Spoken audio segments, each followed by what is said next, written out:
What a day for Warhammer 2. Subcommanders makes its triumphant return to Milk and Cookies Total War, and that means 6 players will be battling it out in a 3v3, as each faction commands a particular unit archetype to form a cohesive army whole. The forces of order have called upon the Wood Elves and the Realms of Men to carry the torch and push back the tides of chaos as the ruinous powers muster their legions and prepare for the great battle of our time. This was one of the best Subcommanders battles I've ever been a part of, if not the best, so strap in, it's gonna get horny. Beastmen, Skaven, and Chaos, all playing to their strengths, bring a northern storm to the soft southern realms. Can the forces of order send them back into the abyss, or will it be Armageddon all over again? Let's find out together. So, if you've never seen Subcommanders before, each player controls one component of an entire army whole, like the cavalry, or the monsters, or the range units, and they have to rely on their teammates to help protect them. So unlike normal multiplayer, where you're in control of your entire army, here your homies are your lifeline. And if you aren't on the same page, if you aren't communicating well, your enemies will write the next chapter of the story in your own blood. Now typically when we play this game mode, each player can bring a handful of things outside their archetype for balance, or just to make things more thematic. But each player has a very clear-cut theme and role, and they have to stick to that. I am commanding the Wood Elves with a range theme, including Way Watchers and Way Stalkers. Shadow of Nagarath commands the Empire Infantry and Artillery, and Alan commands the Bretonnian Cavalry and Flyers, an alliance of the old world forged by the Franz himself and anchored by King Lewin upon that resplendent Hippogriff Bay Keys. Steam Tank in the front, a lot of swordsmen, great swords, and halberdiers. A Life Mage and a Bretonnian Cavalry will play a big part in this battle because they are all the mobility that side of the field has. It's all about the Knights of the Realm, the Questing Knights, the Grail Knights, and of course, those Royal Pegasus Knights flying alongside King Lewin. But on the other side of the field, Oroka Boss is in control of the Beastmen monsters and cavalry. Sir Laura and the Skaven are in charge of range firepower, and Lol Kittens is using that innocent pseudonym to mask his deviant sexual behaviors and love of all things chaos. An entire horde of heavily armored infantry with Sigvald the Magnificent at the helm. And these Skaven range units are going to be a huge threat. As we know, the Prophet and the Warlock DLC made their cannons, made their Giselles, made their Rattling guns, pretty much all their range stuff very, very strong, and it can be tough to bring that down. Over on this side, a Cygor, the Eye of Morslib, Sigvald, a Lore of Deathcaster, and a lot of chariots will be joining the cavalry contingent and looking to get into the back line of the Wood Elves and run over all those archers. And look at all those Centaurs. They're getting rowdy, they're rutting, they're down for a scrap, and these Centaurs are going to be a huge threat, really, to whichever targets they want to pressure. They can run an opponent ragged and really stretch a Subcommander team's micro.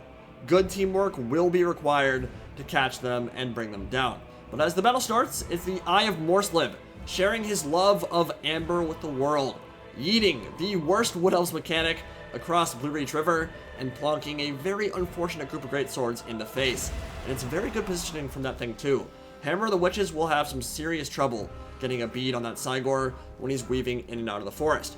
So in terms of synergies, Wood Elves have that range core of Way Watchers buffed by Way Stalkers and some Blade Guard, but a few infantry thrown in as well just to help bolster that front line. An all infantry Empire army probably not going to do so hot against hordes of Chosen and Chaos Warriors, but for both the forces of order and the forces of chaos, these are some steroid-infused, hyper-lethal faction setups, right? Glorious Bretonnian Rohirrim charges, paired with Legolas snipers and Empire technology, makes for a scary good unit roster, but it might be even scarier on the other side. Skaven firepower with heavy metal chaos and Beastmen speed makes for a nasty combination. It's going to get super interesting. And as you can already see from the runtime, a very long and asymmetrical battle as well, especially for Warhammer standards. It's going to be a lot of fun. And a nice shot from that Way Stalker to take the head off a Chaos Warrior. Chosen with great weapons, and the Chaos Warriors with great weapons. Going to be a pretty good target here to snipe out with Arrows of Kurnus and all those armor-piercing bolts. Don't want to leave the shielded stuff for the late game, but you certainly want to snipe out the unshielded stuff first, because they'll deal a lot more damage to them. Chosen with that Silver Missile block chance, probably a waste of ammunition, even for Way Watchers and their high AP. Greatswords probably want to roll back their left flank. Beastmen are threatening the entire side there, and it looks like the Wind of Beastcaster and a Beast Lord on their Razorgore chariots. Gonna go right in and boop, just the tip, turn around and back out and run away. I'm not sure I've ever seen that before. They stopped their charge dead. They literally just gave them the tip and turned tail and ran.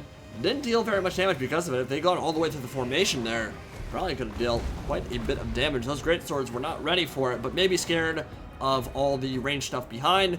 There were some Way Watchers and Way Stalkers waiting in reserve, waiting to shoot them up. Now, of course, that Glady on the Forest Dragon, going to be very useful for that prey of Anathrema, offers some ranged DPS, but the Forest Dragon itself is really the majority of the damage output in that kind of combination. She's very scary, as are the Mirror Guard and Sigvald the Magnificent. Getting a bit of a Slaneshi theme over here with the Eye of Morslib in the background. It's just an epic shot, man. I love seeing Warhammer races come together to work towards a common goal, even if that goal is the end of the world. And it looks like Armageddon is well on its way in this battle. We've got Forces of Order, Forces of Chaos, super thematic. I'm excited. And the gap they have to close across this beaten zone is going to be pretty hellish for them. Hellstorm rocket batteries raining death from above, a lot of Empire cannons, Hammer of the Witches, and of course, some of that ranged firepower from the Way Watchers. With their high AP, again, probably don't want to be firing into the front of Chosen and their shields. And there aren't actually handguns on the field either, but once they push all the way through, then the Way Watchers and the Way Stalkers who are positioned on the flank could fire into the rear of these formations and really start racking up a tremendous amount of damage. You can see already that first volley doing pretty good. Arrow of Kurnus into the flank of those Chaos Warrior formations would rip on through. Kind of sad what they did in terms of nerfing it from Game 1 to Game 2. It was such a good spell in Game 1. Nowhere near as good now, but if you catch them at the right angle, can still generate a ton of value for you. And the Warp Lightning Cannons are also opening up into the Way Watchers. They have to be very careful, pretty squishy. Don't want to get caught there. Beastmen making their move, and they are roaring out of the forest.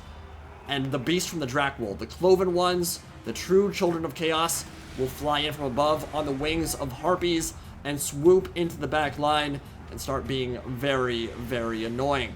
They are ready for it. There are Bretonian cavalry waiting on the wings. Tree Man pulling out of the forest as well, marching towards the Centaurs, and going to cause some terror in those formations if it can catch them.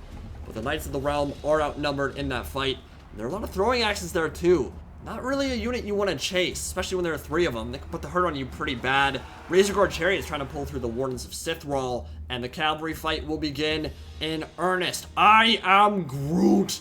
Big tree. Gonna wade in and smack stuff around with his tendrils and his roots, and almost immediately, Terror Route from one of those Centaur units.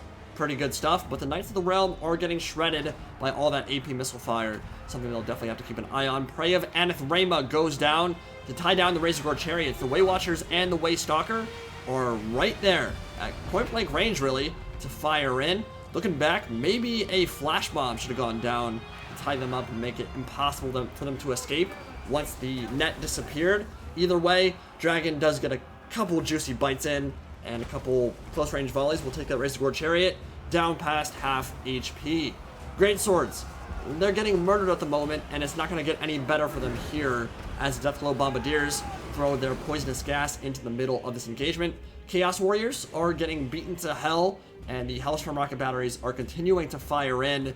They have not been incredibly accurate this game, and to be fair, neither has the Skaven artillery. Both sides' artillery not really paying too much dividends, but the weapon teams are going to be a different story entirely. Tree Man did what he could to help those Knights of the Realm who pulled away from that fight, and more of those pink globes getting tossed in and deleting infantry on the Empire right flank. Steam Tank might decide to get thrown into the action, has plenty of ammunition, but he can kind of alter in between melee and range capabilities. It's one of the reasons why it's such a powerful unit.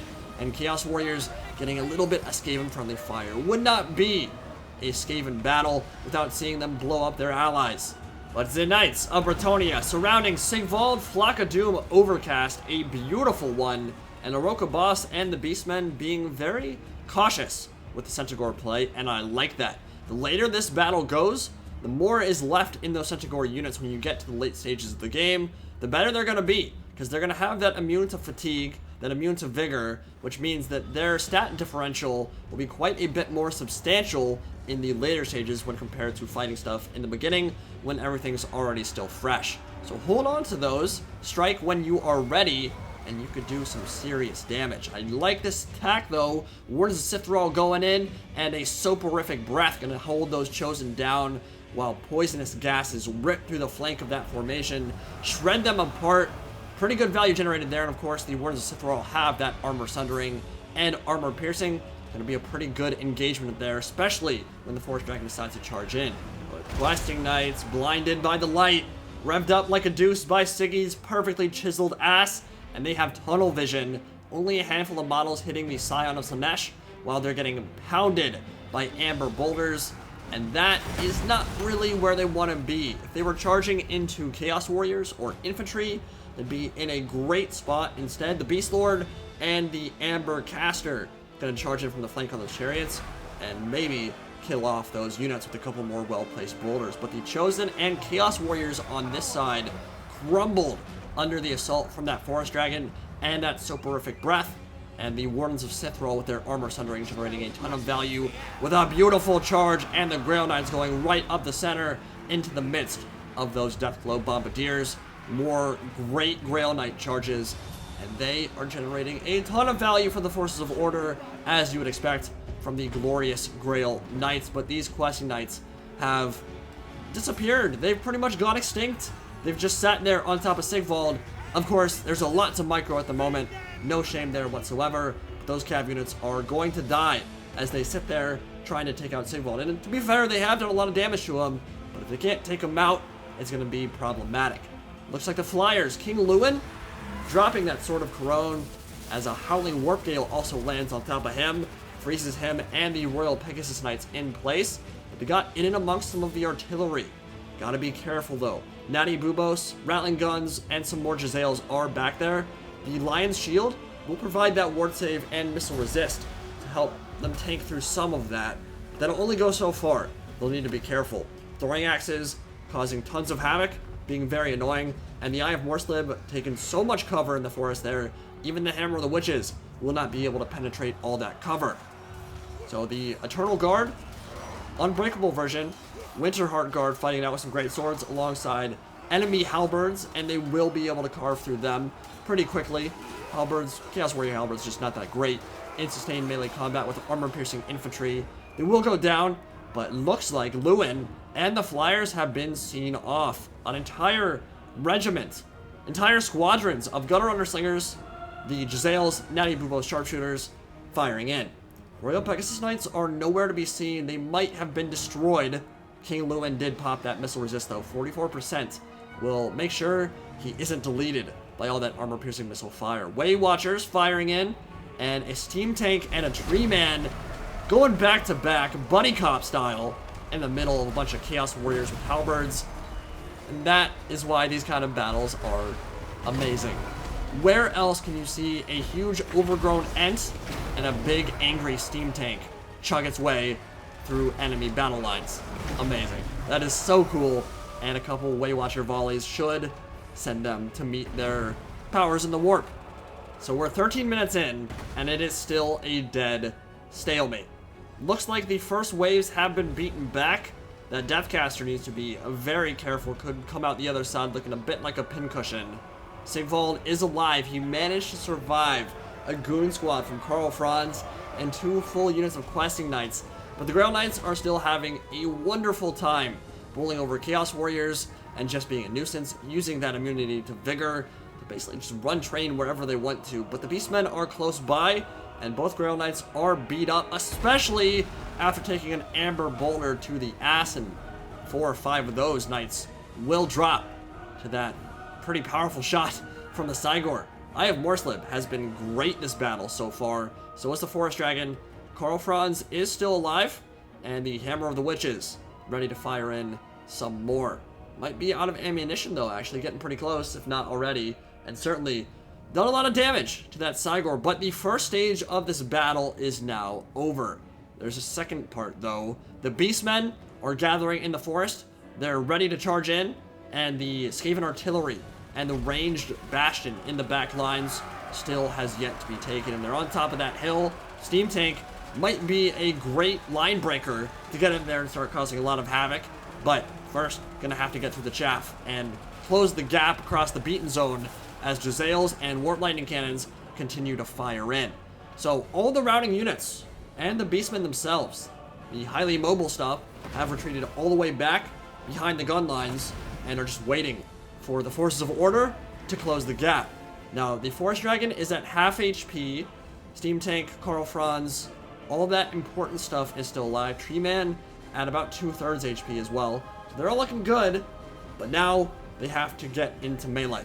And this is where Skaven will really shine. Because think about it, normally they have to send in horrible chaff, meat shields, Skaven slaves, whatever, to absorb all the damage. And of course, those aren't going to hold for a very long time. They have Chaos Warriors as the front line right now. They have Chosen. They have elite Chaos heavily armored infantry to absorb the damage for them.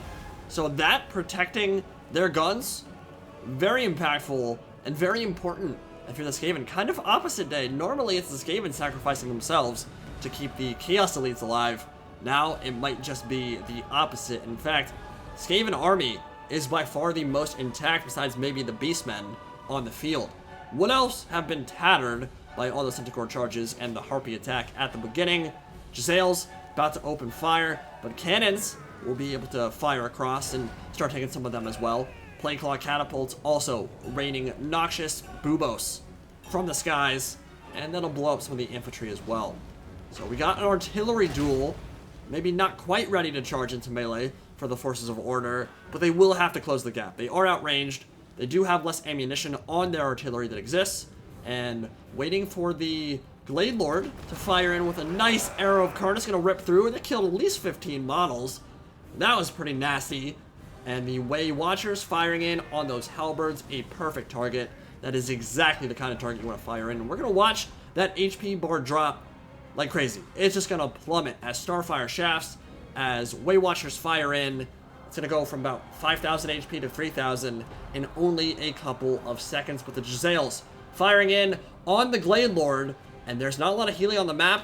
Looks like some Deathglow Bombardiers winding up for some Peyton Manning, Tom Brady throws into the middle of the Empire formation, and explosions. Now, again, don't really understand why gas is literally exploding them.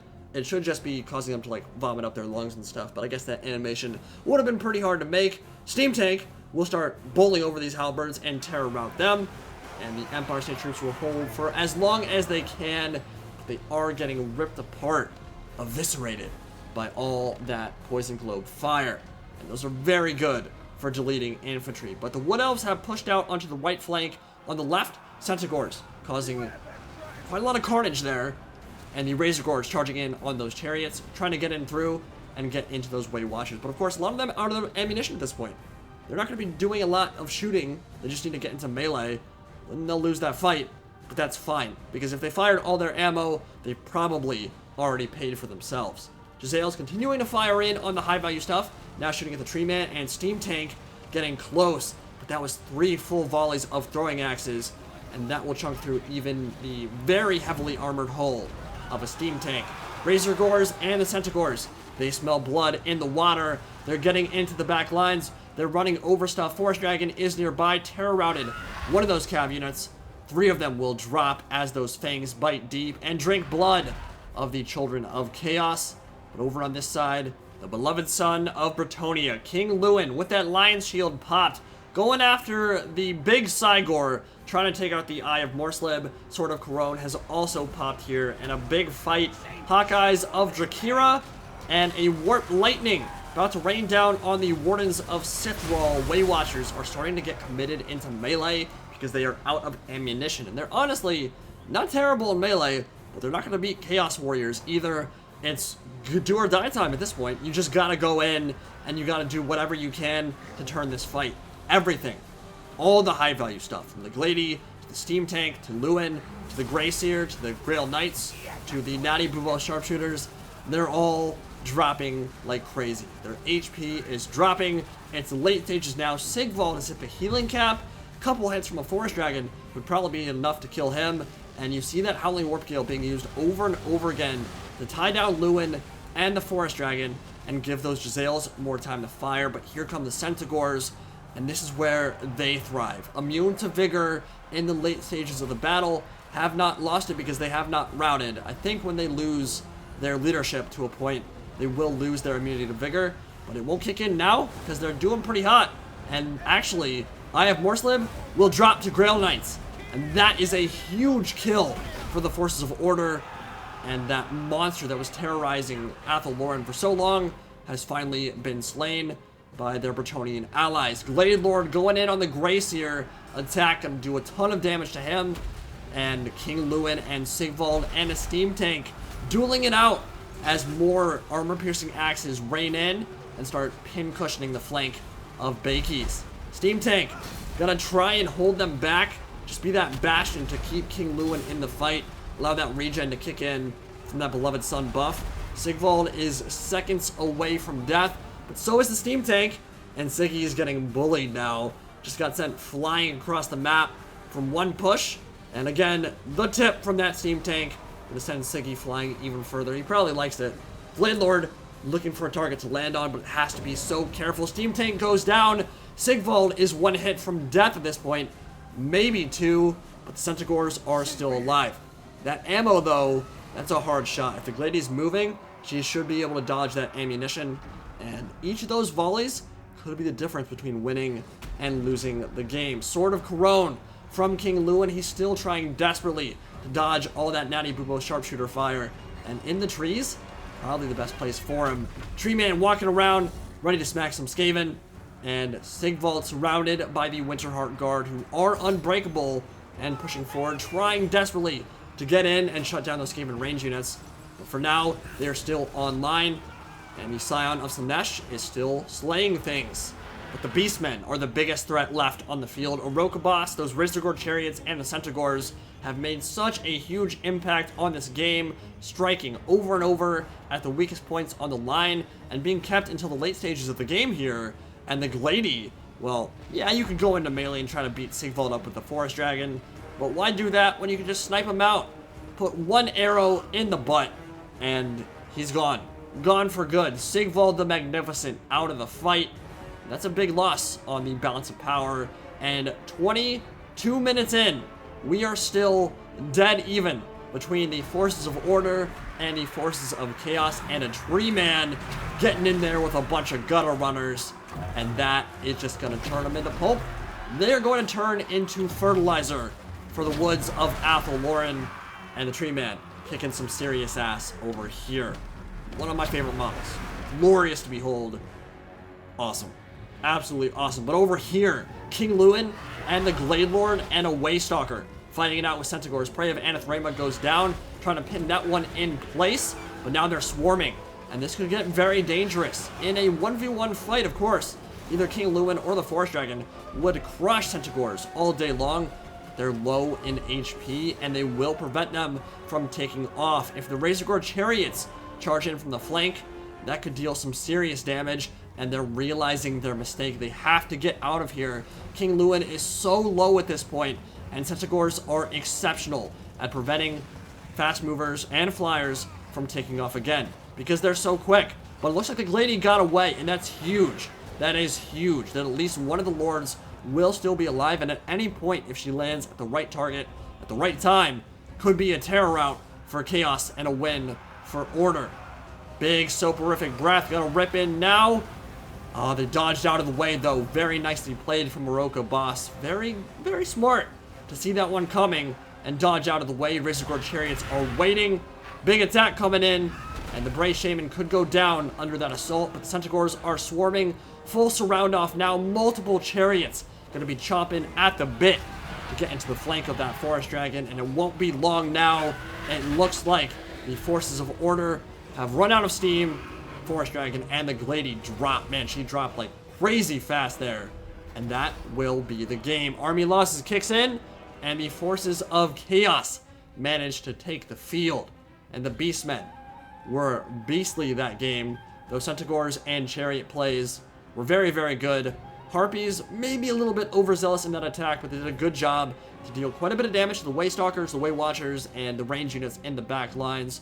definitely caused a ton of havoc, and the Centaurs were used so smartly. Instead of just YOLOing in, hold them on to the late game, and that's where they really kick some serious ass. The Glade Lord, well, she's amazing. I mean, she's one of the best lords in the game. I think I put her at number 2 on my top 5 generic lord slots in Warhammer 2, and that's well deserved. Prey of Anathrema and the Forest Dragon together, so powerful, so much versatility there. Tree Man got a lot of kills, and the Way Watchers, buffed up by the Way Stalkers, really fun to micro those. They definitely made a pretty big impact on the game, killed a lot of heavily armored Chaos Warriors, and sniped out some high-value targets. For the Empire, the Hellstorm Rocket Batteries, not incredibly impressive kills there, but honestly, there weren't really blobs to fire into, which was a little bit unfortunate. These kind of 3v3, sometimes you like to see your enemies get very blobbed up, but Chaos was positioned well, honestly. They spread out very nicely, and the Chosen, Chaos Warriors with great weapons, they can be very tough to bring down. And honestly, the synergy between those factions is pretty impressive, right? You think of Skaven gun lines working alongside Chaos Warrior infantry. That's very, very difficult to deal with, and it definitely worked out pretty well for the forces of Chaos there. But for the Knights, Knights of the Realm, Questing Knights, Grail Knights, and the Royal Pegasus Knights, they were used pretty well. I'd say the Questing Knights were definitely mishandled. Sitting on top of Sigvald, trying to chop at him for a while, didn't really work out exceptionally well. The Amber just ripped them apart. But besides that, the Grail Knights were used incredibly well. In fact, they started the game with 2 chevrons, ended it with 2 silver chevrons. They got like 4 or 5 chevrons over the course of that battle. Pretty crazy. And Subcommanders, it makes for incredibly asymmetrical gameplay that is so much more interesting than your typical 1v1 sometimes. It's a nice change of pace. Really, really fun battle. Very close at the end, too. Could have mass routed at any second, and it would have gone the Forces of Order way. But Chaos is the winner this day. Hope you guys enjoyed it. See you next time. Peace out.